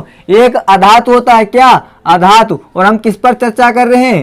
धातु और अधातु की अभिक्रिया। धातु हमारी ये है और अधातु हमारी ये है। इन दोनों की रिएक्शन की बात कर रहे हैं और NaCl के फॉर्मेशन की बात कर रहे हैं। तो क्लोरीन हमारा अधातु है। इसके परमाणु क्रमांक की बात की जाए तो 17 है। कितना? 17। ये हमारा साड़ी में 17 नंबर पर है। इसके इलेक्ट्रॉनिक विन्यास की बात की जाए तो होता है 2 8 7। कितना? 2 8 7। इसके Y कोष में कितने इलेक्ट्रॉन है? 7। इसको भी हम इस तरह से बनाएंगे कि ये हो गया हमारे पास क्लोरीन का न्यूक्लियस, ये उसका पहला कोष, ये उसका दूसरा कोष, ये उसका तीसरा कोष। पहले कोष में कितने इलेक्ट्रॉन? 2। दूसरे में कितने? 8। तीसरे में कितने हैं? 7। तो Y कोष में अगर जो हम देखें क्लोरीन के तो क्लोरीन के Y कोष में 7 इलेक्ट्रॉन है। तो क्लोरीन क्या करना चाहता है? 1 इलेक्ट्रॉन अपने पास लेना चाहता है क्योंकि सभी तत्व स्थायी होना चाहते हैं। तो स्थायी होने के लिए उसका Y कोष पूर्ण भरा होना चाहिए। जैसा कि यहाँ पर इसका Y कोष पूर्ण नहीं, बहुत ज्यादा खाली था। इसको 7 इलेक्ट्रॉन चाहिए थे तो 7 इलेक्ट्रॉन लेना कठिन था तो इसने क्या किया? 1 इलेक्ट्रॉन त्याग दिया। तो अब देखेंगे इसका Y कोष ये हो गया तो Y कोष इसका पूर्ण भरा है। इस तरह से क्लोरीन के Y कोष में 7 हैं। तो ये क्या करेगा? 1 इलेक्ट्रॉन मांग रहा है। 1 इलेक्ट्रॉन चाह रहा है, किस लिए? क्योंकि इसके Y कोष में 8 इलेक्ट्रॉन हो जाएंगे और ये स्थायी हो जाएगा। तो हमारा सोडियम क्या कर रहा है? 1 इलेक्ट्रॉन दोस्तों त्याग रहा है। तो यही वाला इलेक्ट्रॉन Cl क्या करेगा? क्लोरीन क्या करेगा? ग्रहण कर लेगा। तो ये वाला इलेक्ट्रॉन यहाँ पर आ गया और Cl ने इस इलेक्ट्रॉन को ग्रहण कर लिया और Cl- का फॉर्मेशन कर दिया। तो जब भी कोई तत्व इलेक्ट्रॉन को ग्रहण करता है, अपनी ओर खींचता है तो वो ऋण आयन का फॉर्मेशन करता है। किसका? ऋण आयन का फॉर्मेशन करता है। और जो इलेक्ट्रॉन को निकालता है वो धन आयन का फॉर्मेशन करता है। तो क्लोरीन यहाँ पर क्या कर रहा है? इलेक्ट्रॉन को दोस्तों ग्रहण कर रहा है। तो किसका फॉर्मेशन कर रहा है? ऋण आयन का फॉर्मेशन कर रहा है दोस्तों। ऋण आयन का फॉर्मेशन कर रहा है। अब दोस्तों देखिएगा ध्यान से, यहाँ पर भी सोडियम के Y कोष में 8 इलेक्ट्रॉन हो चुके हैं, पूर्ण भरा है इसका Y कोष। यहाँ पर भी हम क्लोरीन को देखें तो क्लोरीन के Y कोष में 8 इलेक्ट्रॉन है, पूर्ण भरा है। तो दोनों के Y कोष पूर्ण भरे हैं। तो हम बोलेंगे इन दोनों ने अपने इलेक्ट्रॉन की साझेदारी कर ली और NaCl का फॉर्मेशन कर लिया। अब NaCl का फॉर्मेशन कैसे होगा देखिएगा ध्यान से। यहाँ से हमारे पास आया Na+ और यहाँ से हमारे पास आया Cl-। इन दोनों ने आपस में अभिक्रिया की और क्या बना लिया? NaCl। NaCl का फॉर्मेशन किया है दोस्तों। किसका? NaCl का फॉर्मेशन कैसे किया है इस तरह से और समझिएगा। इस वाले को रफ करता हूं फिलहाल। सोडियम हमारे पास है, सोडियम के वाई कोष में 1 इलेक्ट्रॉन है। और क्लोरीन हमारे पास दोस्तों है, क्लोरीन के वाई कोष में कितने 7 इलेक्ट्रॉन है। आपको साफ साफ दिख रहे होंगे कि 7 इलेक्ट्रॉन इसके वाई कोष में है। तो इनको हम स्टार से दर्शा देते हैं इस तरह से। ये हमारे पास इसके वाई कोष के 7 इलेक्ट्रॉन है। ये क्या करना चाहता है, ये 1 इलेक्ट्रॉन चाहता है और इसके पास एक ज्यादा है, ये त्यागना चाहता है। ये लेना चाह रहा है 1 इलेक्ट्रॉन, ये त्यागना चाह रहा है। ये त्याग देगा और ये ग्रहण कर लेगा। तो किसका फॉर्मेशन कर लेंगे दोनों, इलेक्ट्रॉन के साझेदारी से, इलेक्ट्रॉन के स्थानांतरण से, साझेदारी से नहीं दोस्तों, इलेक्ट्रॉन के स्थानांतरण से। ये 1 इलेक्ट्रॉन इसको देगा और ये इलेक्ट्रॉन ग्रहण कर लेगा। तो इलेक्ट्रॉन के साझेदारी से NaCl का निर्माण हो जाएगा दोस्तों। किसका, NaCl का निर्माण। तो आप इसका एक बेहतरीन सा स्क्रीनशॉट ले लीजिए। हमने बता दिया है कि किस तरह से NaCl का निर्माण होता है। तो अब बात आती है कि आखिरकार सर हम परीक्षा में क्या पूरा ये लिख देंगे। तो परीक्षा में आप क्या लिखिएगा, ये वाली रिएक्शन लिख दीजिएगा और ये वाली रिएक्शन लिख दीजिएगा और ये वाला इस तरह से इसके NaCl के फॉर्मेशन को लिख दीजिएगा। तो 3 स्टेप लिखना है, ये वाली स्टेप, ये स्टेप और ये बवाल नहीं लिखना है, ये कुछ नहीं लिखना है, ये बनाया ये सब कुछ नहीं लिखना है, केवल ये 3 स्टेप लिख देनी है। तो साथियों अब अपने हम दूसरे एग्जाम्पल की बात कर लेते हैं। दूसरे एग्जाम्पल में क्या है, मैग्नीशियम क्लोराइड MgCl2 का निर्माण। साथियों अब MgCl2 का निर्माण कैसे होगा, इस बात पर चर्चा करते हैं। तो हमारे पास यहाँ पर दिया हुआ है Mg क्या है, एक धातु है साथियों, और धातु है। और इसके परमाणु क्रमांक की बात की जाए तो परमाणु क्रमांक कितना होता है इसका, 12 होता है। इसको आवर्त सारणी में 12 नंबर पर रखा गया है। अब इसके इलेक्ट्रॉनिक विन्यास की बात करते हैं तो बहुत आसान सा इलेक्ट्रॉनिक विन्यास है। पहले कोष में 2 इलेक्ट्रॉन, फिर दूसरे में 8। अब जितने बचे, इसमें कितने बचे, 2 8 कितने हुए 10, और 12 है तो कितना आखिरी में रह गया 2। तो इसका इलेक्ट्रॉनिक विन्यास क्या हुआ, 2 8 2, 2 8 2 मिलकर हमारे पास कितने हो जाएंगे, 12 हो जाएंगे, 12 हो जाएंगे। अब बात आती है इसके वाई कोष में कितने इलेक्ट्रॉन होंगे। तो उसी वाले तरीके से निकालेंगे। सबसे पहले हमको ऐसा ही पता है इसके वाई कोष में कितने इलेक्ट्रॉन है, ये वाले 2 इलेक्ट्रॉन है, लेकिन हम अपने कोष वाले हिसाब से निकालेंगे जिस तरह से हमने पहले निकाला था। तो सबसे पहले हम इसका क्या बनाएंगे, Mg का न्यूक्लियस बनाएंगे। तो न्यूक्लियस बनाने के बाद पहला कोष, फिर दूसरा कोष, फिर तीसरा कोष। पहले कोष में कितने हैं, 2। पहले कोष में कितने होते हैं, 2 होते हैं। तो पहला कोष पूर्ण भरा हुआ है। दूसरे कोष में हमारे पास 8 हैं, तीसरे कोष में हमारे पास 2 हैं। तीसरे कोष में दोस्तों कितने हैं, 2 हैं, और होने कितने चाहिए, 8 होने चाहिए। तो हम बोलेंगे कि मैग्नीशियम का वाई कोष है, वाई कोष में 2 इलेक्ट्रॉन है, मतलब मैग्नीशियम का वाई कोष दोस्तों खाली है। तो मैग्नीशियम के वाई कोष में हमारे पास कितने इलेक्ट्रॉन है, 2 इलेक्ट्रॉन है। तो मैग्नीशियम का वाई कोष खाली है, तो मैग्नीशियम क्या करेगा, ये वाले 2 इलेक्ट्रॉन को त्यागना चाहेगा। क्यों त्यागना चाहेगा, क्योंकि इसके जो पिछला वाला कोष है उसमें 8 इलेक्ट्रॉन है, वो वाले कोष में कितने, 8 इलेक्ट्रॉन, मतलब वो वाला कोष पिछला वाला पूर्ण भरा हुआ है। तो ये वाला जब इलेक्ट्रॉन त्याग देगा तो ये क्या हो जाएगा, स्थायी हो जाएगा। और हर कोई तत्व स्थायी होना चाहता है। तो मैग्नीशियम क्या करेगा, ये वाले 2 इलेक्ट्रॉन त्याग देगा। तो हम मैग्नीशियम जो ये वाले 2 इलेक्ट्रॉन त्यागेगा तो बनाएगा Mg2+ और 2 ये वाले इलेक्ट्रॉन त्याग देगा। और जो तत्व इलेक्ट्रॉन त्यागता है वो क्या बनाता है दोस्तों, धन आयन का फॉर्मेशन करता है। इसके बाद अपने हम क्लोरीन की बात कर लेते हैं।